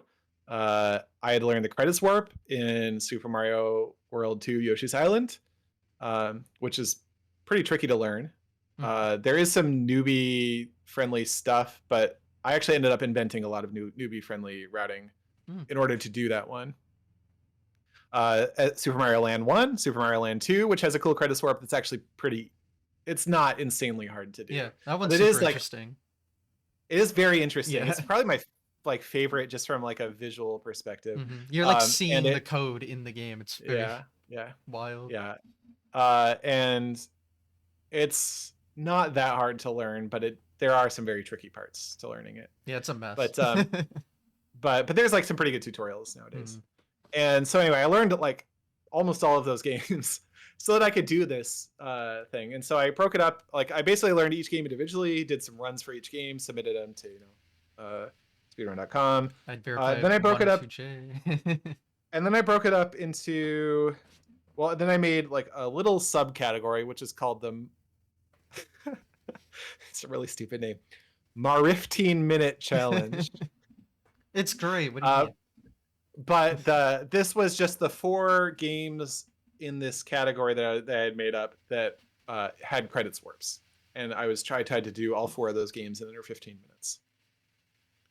And so I did that, and with the idea that the other 4 games, hopefully I could do in under 45 minutes, right? If I could do one set in under 15, another in 45, then... So, but I did when I did actual runs of the Mario Credits Hour, all 8 games, I did do them in chronological order of release. And that was not the order I would pick to do them in. But yeah. So I was able to actually do that in under an hour. It's actually not insanely hard once you know all the games to get it. I think it's an easier challenge than the Mario Hour overall. Like significantly. I think it's significantly easier. There's also a question. I think you could fit in a 9th game. I think you could fit in Mario 64 1 star if you were really good. And because one thing I didn't do, I used the NES version of Mario 2, but the All-Stars version is faster. Yes. Because you can use save and quit, which allows you to like go through the warp zones faster. And so that was one thing I didn't do, and I think it gives you just enough time that with really good execution in all of the games, you have just enough time to fit in like a 0 1 star run in there. So I think someday somebody could theoretically do it. I don't know if anybody will. it's sort of like there's not a lot of people who are both like inclined to learn a bunch of credits warps and also like technically proficient enough to do like the Yeah. Super Mario You'd have to 64. be So really good at like 64. yeah, yeah. Like you have to be very versatile. Mhm. Um, and it's just sort of like an obscure thing in the first place. So I kind of doubt anyone will ever do it, but I think I would love to see it someday.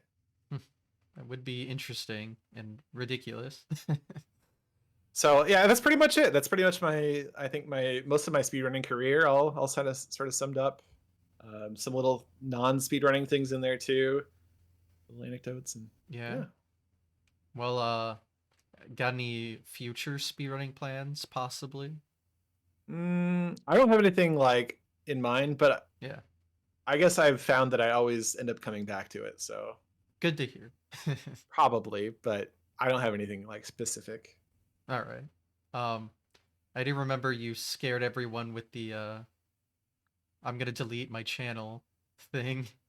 I Oh, just remember that. yeah, But part yeah, of that it was had like a little nod to the Mario World kind of arbitrary code stuff. yeah, yeah. That was a escape room I did for charity. Hmm. So I made an escape room for a charity event. Some other people did it. The escape room was titled SethBling's Final Video, and that was the theme of the escape room. Is Hmm. that the participants in the escape room were like I revealed them to not be real people, but they're neural networks. And also, I'm deleting my channel unless they can like find some way to glitch out the system and whatever. So that was the premise of the escape room. But it was leading up to it. I did not give a lot. I didn't even reveal that it was an escape room. I just said, tune in for this segment. It's near the end of the Minecraft marathon. It's called SethBling's Final Video. You don't want to miss it. Hmm. That was like all the information I gave. Obviously, I knew what I was doing with that. Hmm. um, I think it had the desired effect. There were a lot of people that tuned in and was like, "Oh my god, he's not deleting his channel, thank Yeah. God." Don't and scare us like that, man. yeah, yeah. No, And but yeah, that escape room was really cool. I remember seeing it yeah, live. thanks. I was Yeah, like, whoa. it turned out perfect. Like they Yeah. took like 59 minutes out of an hour. Like that's exactly what you want as an escape room designer. Yeah. But the nod to the like the Mario World stuff was Yeah, funny. yeah. The very end was Yeah. they had to do a credits warp, and it was like not really a credits warp, but it had a lot of like there were some pixel perfect things they had to Hmm. do, and but they were like all collaborating with 4 different controllers, and it was a wacky time. It was fun. A good reference to everything. Yeah. But yeah, I guess just anything over your history we haven't talked about at all. That's like, yeah, could bring that up. I suppose okay, there's one little thing. So for completeness sake, in terms of my speedrunning history, actually one of the first speedrun must have been after Super Mario World, but I did speedrun Super or Minecraft. I did speedrun Minecraft like kind of before there were like 10 other runners at the time. It was not like something that Oh. that you do. um, Oh. it was called Set Seed Glitchless. Well, that was the category I did. But Mhm. yeah, there were very few other runners, but I did do some runs. I didn't have like a crazy good time or anything, but I did make some videos about it, and I will say that I've been cited by a lot of people as like sort of helping to bootstrap that community. Yeah, because Um, that thing's massive now. Well, specifically yeah. like the Well, random the seed, but like random seed is more massive now, but yeah. I think a lot of people like Minecraft is very disjoint from the speedrunning community, or was at least at the time very disjoint from the speedrunning community. Hmm. Very different types of like things you do in Minecraft versus speedrunning. So I think I brought a lot of awareness at the time. As a proficient person in both, you could bridge the gap, Mhm. I guess. That's the good analogy to use. Mhm. But yeah, I mean, yeah, that community's so big now. It's Mhm. crazy. Yeah, it's huge. Yeah. But yeah, well, I guess I don't have any more questions because you seem to cover everything. Which, perfect. That's Yeah. what we do here. So, Yeah. I guess we can wrap things up here. I know you have to head off at least fairly soon, so I guess it's Yeah. a good time. I'll leave chat to any questions if you want to ask them. That would be a good time. And you can self-promote to your liking. Sure. I did not quit YouTube. I'm back at it now.